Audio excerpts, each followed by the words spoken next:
मैं central jail का एक मुजरिम था जिसे फांसी की सज़ा सुनाई गई थी। मुझे जंजीरों के बांध के रखा गया था। जिस जेल में मुझे बंद किया गया था वह कोई दूसरा कैदी ना था। कोई भी कैदी मेरी जेल में मेरे साथ रहने को तैयार ही ना था, क्योंकि मैं बहुत ही खतरनाक मुजरिम था। इस समय मेरे बाल कंधों तक बिखरे हुए थे। मेरी मूंछें भी काफ़ी बड़ी हो गई थी, सेव की काफ़ी बढ़ चुकी थी और हर वक्त गुस्से की वजह से मेरी आंखें लाल रहती थी। मेरा कद 6 फीट से भी ऊंचा था और मेरी सेहत तो देखने लायक थी। मुझे वह इतनी ज़्यादा ताकत थी कि मैं 10 मर्दों को एक बार में ही पेट कर सकता था, उनकी जान ले सकता था। मुझे जेल में कैदी तो कैदी रहे, जेलर तक थक थक कर कांपते थे। मुझे पता था कि 1 महीने बाद मैं फांसी के तख्ते पर लटका जाऊंगा, लेकिन मैं नहीं जानता था कि इससे पहले मेरे साथ ऐसा हादसा भी हो सकता है। सर्दियों की रातें थी, लेकिन मेरे अंदर तो जैसे आग की भड़क रही थी। खून जमा देने वाली सर्दी में भी मौसम में बेपनाह अपनी कैदी वर्दी की शर्तें उतरे। अपने जेल में चक्कर पर चक्कर काट रहा था। अभी कुछ देर पहले जो बात मुझे इंस्पेक्टर ने कही थी, मेरे दिमाग उसको तस्वीर ही नहीं कर पा रहा था। मुझे लग रहा था कि जो मैंने सुना वह गलत सुना है। भला ऐसा कोई बात कैसे कर सकता है, और वह भी एक मुजरिम के साथ। शायद उस औरत का दिमाग खराब हो गया है। मैंने कभी उस औरत को देखा भी ना था। मैं नहीं जानता था कि वह कौन है और क्यों मेरे साथ ऐसा काम करना चाहती थी। मैं जिन कदर इस बारे में सोच रहा था, उतना ही उलझता जा रहा था। लगातार कई घंटों में मैं अपनी छोटी सी जेल के अंदर बेचैनी से चक्कर काट रहा था। इस ठंडे मौसम में जमा देने वाली सर्दी में बिना शर्ट पहने मैं पसीने से भीगा हुआ था। मेरा दिमाग था कि यह काम करना बंद कर चुका था। हालांकि मुझे मेरे गिरोह में माइंड साइड कहा जाता था, क्योंकि मैं ऐसे तरीक़ों से लोगों से कत्ल करता था। ना तो कत्ल होने वाले को खबर होती थी और ना ही कोई और मुझे पकड़ सकता था। मैं अपने पीछे कोई सुराग नहीं छोड़ता था। यह तो मैंने खुद अपने आप को पुलिस के हवाले किया था, वरना अब तक शहर के दंतनातन फिर रहा होता और यह पुलिस मेरा कुछ भी नहीं बिगाड़ सकती थी। मेरा दिमाग कंप्यूटर की तरफ चलता था। लेकिन जो बात मैं कुछ देर पहले इंस्पेक्टर से सुनकर आया था, उसकी बात सुनकर मेरी अक्ल के हैरान कर दिया था। मैं यह सोच रहा था कि आखिर ऐसा क्यों है, वह लड़की या औरत जो भी है ऐसा क्यों चाहती है। मैं अपनी सोच में गुम था कि जब जेलर ने डंडे से मेरी जेल की सला खोली, पर मेरी आवाज़ की थी। मैंने चौंक कर देखा तो बहुत जेलर कहने लगा, इंस्पेक्टर साहब कह रहे हैं कि आप सोचा तुमने। मैं पहले ही परेशान था। उस पर उस जेलर की बात मेरे शब्द जरा तेज हुए थे। मैंने कहा, एक बार मैं उस लड़की से मिलना चाहता हूँ। मैं जानना चाहता हूँ आखिर वह लड़की मुझसे ऐसा क्या काम क्यों करवाना चाहती है। जेलर ने मुझे देखा, फिर अपनी जेब से सिगरेट निकालकर मेरी तरफ बढ़ाई। सिगरेट का मैं बहुत शौकीन था, इसलिए मैंने हाथ बढ़ाकर सिगरेट ले ली और मुंह में दबा ली। उस जेलर ने लाइटर से मेरी सिगरेट जलाई और एक सिगरेट और जलाकर अपने मुंह में रख ली और कहने लगा, मरने से पहले तुम्हें यह बड़ा ही खूबसूरत मौका मिल रहा है। कमबख्त, क्यों इसे गंवाना चाहता है? कि वह कौन है, कौन नहीं? अरे ऐश करो, नेकी का काम है, नेकी करो और ऐश से ऐश करो। जब तुम उस इंस्पेक्टर की बीवी को देखोगी तो अपने होश को बैठोगी। उसकी बात सुनकर मुझे बहुत गुस्सा आया था। मैंने उस जलते सिगरेट खींच के उस जेलर के मुंह पर मारा था। वह कुछ घबराकर पीछे हटा था। उसके पीछे हटने से बहुत सिगरेट ज़मीन पर जाकर गिरी। जेलर गुस्से से मुझे देखते लगा, कहने लगा, यह क्या बदतमीजी है। मैं वैसे भी किसी से नहीं डरता था और बेखौफ टाइप का आदमी था। मैंने कहा कि देखो, मैं मानता हूँ कि मैं कातिल हूँ। मुझे फांसी की सज़ा हो चुकी है। मुझे पता है मैं मरने वाला हूँ। सिर्फ मेरे पास 1 महीना है, लेकिन मुझे मौत का कोई डर नहीं था। इस नाम का शब्द तो मैं ज़िंदगी में बहुत पहले ही निकाल दिया था। लेकिन यह भी सच है कि मैंने आज तक कभी किसी गैर औरत को बुरी नज़र से नहीं देखा था। मैंने उस जेलर से गुस्से से कहा कि अगर मेरे सामने तुमने किसी भी औरत के बारे में ऐसे बकवास की तो मैं मरने से पहले एक कत्ल तुम्हारा कर दूंगा। जिस तेज गजबनाक शब्दों से मैंने उस जेलर से कहा था, वह जेलर मेरी बात सुनकर बुरी तरफ से घबरा गया था और फौरन वहाँ से रफू चक्कर हो गया। मैंने जेल का एक कोना संभाल लिया। नींद भी आ रही थी, लेकिन सुबह मुझे उस इंस्पेक्टर को जवाब भी देना था। मैं सोच चुका था कि मैं इस बार में इनकार कर दूंगा, लेकिन मुझे उस औरत की अकल पर भी हैरान थी। इसलिए एक बार मैं उससे मिलना चाहता था, मैं उसे देखना चाहता था, आखिर वह क्यों चाहती है कि मैं उसके साथ यह काम करूं। लेकिन मैं यह भी सोच चुका था कि मैं इस मान से इनकार कर दूंगा, मैं इस काम नहीं कर सकता। अगले दिन जब पुलिस इंस्पेक्टर ने मुझे अपने पास बुलाया तो 2 पुलिस हवलदार के साथ मैं इंस्पेक्टर के ऑफिस में गया था। वह सामने कुर्सी पर बैठा था, काफ़ी परेशान था। मुझे देखकर पूछने लगा, क्या सोचा तुमने? मैंने कहा, मैंने उस लड़की से मुलाकात करनी है, उससे मैं कुछ पूछना चाहता हूँ, तभी मैं अपना फैसला सुनाऊंगा। यह सुनकर इंस्पेक्टर गुस्से से मुझे घूरने लगा, कहने लगा कि फैसला तो हो चुका है, जो मैंने कहा है तुम्हें वह हर हाल में करना पड़ेगा। पूरी ज़िंदगी तुम्हें गुनहगारों की गुजार दी है, मरने से पहले एक अच्छा काम कर जाओ। मैंने कहा कि मैंने आज तक किसी से फैसले का सर नहीं झुकाया और यह आपकी अच्छी तरह से जानते हैं। अगर आज मैं जेल में मौजूद हूँ तो यह भी मेरा अपना फैसला था, इसलिए फैसले में उस समय करूँगा जब उस लड़की से मुलाकात करूँगा। उससे पूछूंगा कि आखिर वो मेरे साथ ऐसा क्यों करना चाहती है।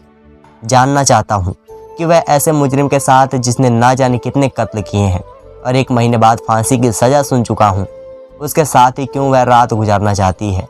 मैं यह भी नहीं सोच सकता था कि यह पुलिस वालों की एक चाल है जो मुझसे कोई राज उगलवाना चाहते हैं, क्योंकि मैं हर जुर्म का खुद ही स्वीकार कर लिया करता था, सज़ा भी सुन चुका था। सामने बैठे इंस्पेक्टर ने कहा कि ठीक है, मैं तुम्हारी अपनी बीवी से मुलाकात करवा देता हूँ, लेकिन देखो तुम्हारे पास इनकार की कोई गुंजाइश नहीं है, तुम्हें वही करना होगा जो तुमने कह चुका था। यह कहने के बाद उसने दोनों हवलदारों से कहा कि इसे वापस जेल में बंद कर दो। जब तक मैं उस लड़की या फिर उस औरत से मिल न लेता, मेरी बेचैनी वैसे की वैसी ही बनी रहनी थी। कुछ घंटों के इंतजार के बाद 2 लेडीज़ कांस्टेबल के साथ वह लड़की मेरे जेल में आई थी। उस लड़की को देखकर तो मैं अपनी आंखें झपकना भूल गया था। वह बेहद हसीन और कम उम्र लड़की थी। उसकी उम्र ज़्यादा नहीं थी, यही कोई 23-24 की होगी। उसे देखकर तो मेरे अंदर और भी बहुत से सवाल सर उठाने लगे थे। यह कम उम्र नाजुक सी लड़की कैसे मेरे जुनून को अपने बदन पर सह सकती है। मुझे उस लड़की की अक्ल पर शक होने लगा था। मुझे देखकर तो खतरनाक से खतरनाक मुजरिम तक डर जाते थे, और यह लड़की, यह नाजुक सी लड़की मेरे साथ हलाला करना चाहती थी। 1 महीने मेरी संगत से रहना चाहती थी। मैंने आज तक शादी इसलिए नहीं की थी कि मैं जानता था कोई भी औरत मेरे जुनून को सह नहीं पाएगी। वह लड़की शायद बहुत रो रो कर आई थी, क्योंकि उसकी आंखें सूजी हुई थी। वह मेरी जेल के अंदर दाखिल हो गई। वह दोनों पुलिस वाले हवलदार भी अंदर आने लगे तो मैंने उन्हें मना कर दिया। मैंने कहा, मुझे इस लड़की से अकेले में बात करनी है, तुम लोग चाहो तो जेल को बाहर से ताला लगाकर चले जाओ। वह दोनों वहाँ से चले गए। जेल के अंदर रखी कुर्सी पर वह लड़की बैठ चुकी थी, लेकिन उसकी नज़रें झुकी हुई थी। अब तक मैं उसकी मेरी तारीफ नहीं देखा था। मैंने गुस्से से उसे पुकारा। मैंने कहा, सुनो, तुम मुझसे हलाला क्यों करना चाहती हो? मेरे सवाल पर भी वह गुमसुम बैठी रही। उससे कहा गया कि मैंने कहा है कि कहाँ है, तुम मेरी बात पर जवाब क्यों नहीं दे रही हो? तुमसे हलाला क्यों करवाना चाहती हो? वह लड़की बहुत ही उदास शब्दों में कहने लगी, आपको ऐतराज़ किस बात पर है? हालांकि उसने अपनी नज़रें अभी तक नहीं उठाई थी। शायद उसकी आंखों से आंसू भरे हुए थे, जिन्हें वह मुझे दिखाना नहीं चाहती थी। मैंने कहा, तुम मेरे बारे में शायद ठीक से जानती नहीं हो। वह कहने लगी, मैं सब जानती हूँ। मैंने कहा, मैं तुम्हारे साथ का हलाला नहीं कर सकता। मेरी बात सुनकर अचानक से उसने मेरी तरफ देखा था। आंखों में आंसू लुढ़क कर उसने गालों पर लग गए थे। कहने लगी, क्यों? उसके सवाल पर मैंने कहा कि क्यों? भरी जवानी में मरना चाहती हो, मेरे जुनून को तुम सह नहीं सकती। मेरी बात सुनकर एकदम उसका चेहरा फीका पड़ गया था, लेकिन फिर भी यही कह रही थी कि मैं तुमसे शादी करना चाहती हूँ। मैंने कहा, सोच लो, मैं आज तक किसी पर दया नहीं दिखाई, बहुत कत्ल किए हैं। मुझसे रहम की उम्मीद मत रखना, सोच समझकर फैसला करना। हालांकि मेरा इरादा उस लड़की से इनकार करने का था, लेकिन उसे देखकर ना जाने क्यों मैं उसे इनकार न कर सका। वह अपने हुस्न में अपनी मिसाल आप रखती थी, इसलिए मेरा दिल उसे देखकर बेईमान हुआ था। फिर जब वह खुद राजी थी तो मैं कैसे पीछे हट सकता था? मैंने कहा, ठीक है, जब तुम इस बात पर कोई ऐतराज़ नहीं कर सकती तो मुझे कोई क्या फ़र्क पड़ता है। खैर, अगले दिन मुझे जेल से बाहर निकल गया और बाहर पुलिस जीप में बिठाकर एक घर के पास ले गया। जहाँ मेरे बालों को कटवाया गया, मुझे सेविंग कराई गई, मेरा हुलिया ठीक कराया गया। शाम को मेरा उस लड़की से निकाह हो गया था। पहली बार मैं एक अजीब सी उलझन का शिकार हुआ था। अभी मेरे दिमाग में यही सवाल कुल बुला रहा था कि आखिर मैं ही क्यों, उस लड़की को मैं ही क्यों मिला था हलाले के लिए। खैर, इसी घर के एक कमरे में एक लड़की दुल्हन बनी बैठी थी। वह छोटा सा मकान था जहाँ पुलिस का भारी बल तैनात था ताकि मैं कहीं भाग ना सकूं। मैंने और उस लड़की के अलावा कोई ना था। मैं उस कमरे में दाखिल हुआ तो वह लड़की दुल्हन बनी बैठी थी। मैं सोच नहीं सकता था कि फांसी से 1 महीने पहले मेरी शादी भी हो सकती है। मैं कमरे में दाखिल हुआ, दरवाज़ा बंद किया और उस लड़की के पास जाकर बैठ गया। हालांकि बहुत ही सादगी से तैयार हुई थी, लेकिन इस सादगी में भी वह अपना ढा रही थी। उस वक्त तो कुछ डरी सहमी सी लग रही थी। पहली बार मुझे यह लगा कि मेरे सोने से भी दिल है जो धड़कना चाहता है। यह पहला मौका था कि मैं एक लड़की के सामने उसके शौहर की हैसियत से बैठा था। मैंने आज तक 3 औरतों का कत्ल किया था, चोरी डकैती भी की थी, काफ़ी नौजवानों को भी जान से मारा था, बस कभी किसी से प्यार नहीं किया था। इसलिए समझ नहीं पा रहा था कि क्या करूं और क्या ना करूं। मैंने उस लड़की का हाथ थामा और उससे यही पूछा कि तुमने हलाले के लिए मुझे क्यों चुना। वह लड़की कहने लगी, मैं आपको इसकी वजह नहीं बता सकती, लेकिन देखो मैं बाद में बता दूंगी। मैंने कहा, हलाला क्यों करवाना चाहती हो? जिस आदमी ने एक बार तुम्हें छोड़ते हुए नहीं सोचा, वह क्या हलाले के बाद दोबारा तुम्हें नहीं छोड़ देगा? वह कहने लगी, यह आपकी समस्या नहीं है। मुझे उसकी बात पर गुस्सा आने लगा था। वैसे भी मैं गुस्से का बहुत तेज था, मुझे खुद पर कंट्रोल नहीं रहता था। मैं बहुत जल्दी आग बबूला हो जाता था। इसलिए मैंने उसका दुपट्टा उसके सर से उतारा और अपने हाथ में उसकी थोड़ी पकड़कर अपने चेहरे ऊपर किया और कहा, जानती हो, मैंने आज तक किसी से शादी नहीं की, क्योंकि मुझे यह लगता था कि मेरे सीने में दिल ही नहीं है, बस एक धड़कने वाली मशीन है जो बस मेरे शरीर को जिंदा रखे हुए है। इसलिए अगर मैं किसी औरत के पास जाऊंगा तो उसे बस अपने जुनून का निशाना नहीं बना पाऊंगा। उसे अपने बीवी नहीं और ना ही मैं उसे मोहब्बत कर सकता हूँ। है यह कहते कहते वह मुझे उसका जूड़ा भी खोल दिया था। वह बेहद डरी हुई सहमी से लग रही थी। मैंने आज तक औरत को अपने सामने डरे हुए देखा था। मुझे ज़िंदगी की भीख मांगते हुए, रोते हुए, गिड़गिड़ाते हुए ये लड़की भी डरी हुई थी, लेकिन रो नहीं रही थी, ना ही मेरी विनती कर रही थी। मैंने साइड टेबल पर लैंप बुझाना चाहा तो उसने मना कर दिया। कहने लगी, मुझे अंधेरे से डर लगता है। लेकिन मैं नहीं चाहता था कि लैंप के मदद से रोशनी मेरे लिए उस रात को अजाब बनाकर रख देगी। सुबह मैं उठा तो अपना सर पकड़े हुए बैठा था। मुझे लग रहा था जो ज़िंदगी मैंने अब तक जी है वह इतनी दर्दनाक ना थी जितनी यह रात थी। मैंने फ़ौरन से वॉशरूम में चला गया। ठंडे मौसम में ठंडे पानी से शावर लिया और कपड़े समेत उसके नीचे खड़ा हो गया था। एक मुजरिम होते हुए मेरी आंखों से आंसू बह रहे थे। दिल में सिले जख्म जैसे फिर से उधम चुके थे। मेरी आंखों के सामने अपनी गुजरी ज़िंदगी घूमने लगी थी। मैं 12 साल का था। घर में बीमार माँ के अलावा मेरी 14 साल की बहन थी और मैं सड़कों पर नंगे पांव सबसे अपनी माँ की दवा के लिए पैसे की भीख मांग रहा था। लेकिन कोई भी ऐसा ना था कि मेरी मदद करता। मैं एक एक की उंगली पकड़कर कह रहा था कि खुदा के लिए मुझे 500 का दवा ना मिला तो मेरी माँ को वह मर जाएगी। मैं बेतहासा रो रहा था, हर किसी से विनती कर रहा था, लेकिन मेरी पुकार किसी के दिल पर असर नहीं कर रही थी। मुझे गुस्सा उस समय आया जब एक आदमी से मेरी मदद के लिए पैसे मांगे तो उसने मुझसे कहा कि अगर मैं आपकी एक बात मान लूँ तो वह मुझे 500 के बजाय 2000 देगा। उस आदमी की यह बात सुनकर मैं खुश हो गया था।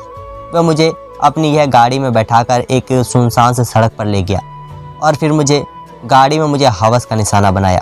मेरे साथ बहुत ही जुल्म किया था। मैं सिर्फ 12 साल का था और इसी 12 साल की उम्र में मैंने आदमी का ऐसा रूप देखा था जो जानवरों को भी शर्माता था। मेरी यह हालात है कि मैं चलने फिरने के लायक भी ना था। उसने मुझे 2000 दिया और कहने लगा, और पैसे चाहिए हो तो मुझे यहीं दोबारा मिलना, तो मुझे खुश कर दोगे, मैं तुम्हें खुश रखूँगा। जो जुल्म मैं 12 साल की उम्र में सहा था, मेरी रूह तक घायल हो गई थी। मैं रोते हुए अपनी माँ की दवा लेकर घर पहुँचा तो मेरी बहन चारों कतार रो रही थी, क्योंकि मेरी माँ तो मर चुकी थी। मेरे हाथ से दवा गिरकर टूट चुकी थी। मैं भागते हुए अपनी माँ की चारपाई के पास गया, रोने लगा कि अम्मा तुम मुझे छोड़कर ऐसे नहीं जा सकती, मैं तुम्हारे दवा ले आया हूँ, अम्मा अम्मा उठो ना। लेकिन मेरी माँ मर चुकी थी और मेरी बहन से बेसहारा हो चुके थे, इसीलिए हमने सड़कों पर भीख मांगना शुरू कर दिया था। लेकिन इस बार ना एक नौजवान लड़का मेरी बहन के साथ गलत हरकतें करने लगा। मुझे उस पर गुस्सा आने लगा। मैंने कहा मेरी बहन को हाथ मत लगाओ वरना मैं तुम्हें छोड़ूंगा नहीं। वह मुझ पर हंसने लगा, कहने लगा तो क्या बिगाड़ लोगा, मैं तेरे सामने आज तेरी बहन को बेपर्दा कर दूंगा। जिस जगह पर वह लड़का मेरी बहन को छेड़ा था वह गली उस समय एकदम सुनसान पड़ी हुई थी। हम दोनों भाई बहन गली के घरों में दरवाजे खटखटा कर भीख मांग रहे थे। जब इसी लड़की ने घर का दरवाज़ा खोला, हम दोनों को देखकर मेरी बहन का हाथ पकड़कर घर के अंदर खींचने लगा।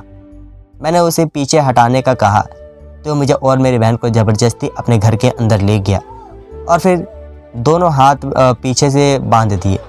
मुझे कोने में बैठाकर मेरी आंखों के सामने ही मेरी बहन की इज्जत को तार तर कर रहा था। मैं चीख तराजा चिल्ला रहा था कि कोई मेरी बहन को बचा ले, लेकिन बहन रोती सिसकती रही। लेकिन उस आदमी ने अपनी हवस के खातिर मेरी बहन की जान ले ली। वह उस आदमी के जुल्म तो सह नहीं पाई थी, इसलिए मर गई थी। मैं लगातार गुस्से और नफरत से अपने हाथों तक पूरी ताकत लगा रहा था कि मेरे हाथ खुल जाए और मैं उस इंसान को मार डालूं। लगातार कोशिशों के बाद मेरा हाथ खुल गया। वह आदमी मेरी बहन के मुर्दा शरीर को देखकर परेशान था, इसलिए इसका ध्यान मेरी तरफ नहीं था। मैंने उसे कमरे में रखा, गुलदान उठाया और उसके सर पर दे मारा और वार करना शुरू कर दिया। मैंने उसे सर पर इतनी तेज वार किया था कि वह आदमी लहूलुहान होकर मर गया। लेकिन मेरा गुस्सा ख़त्म नहीं हो रहा था। यह पहला कत्ल था जो मैंने 15 साल की उम्र में किया था। मेरी बहन तो मर चुकी थी, मैं आखिर इस बार इस समय रोया था जब अपनी बहन को दफनाया था। उसके बाद मैं लोगों के सामने हाथ फैलाकर भीख मांगने के बजाय छीन छीन कर खाना शुरू कर दिया था। मैं लोगों के बटुए चोरी करने लगा। जैसे जैसे समय गुजरता गया मेरे हाथों में सफाई आने लगी थी।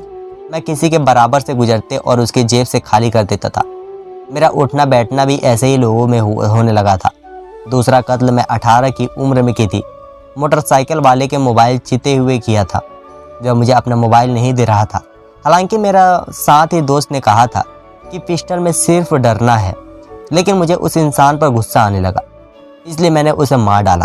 उस समय कत्ल करने का मुझे बहुत बड़ा डर आया था क्योंकि उस आदमी का कोई कसर ना था।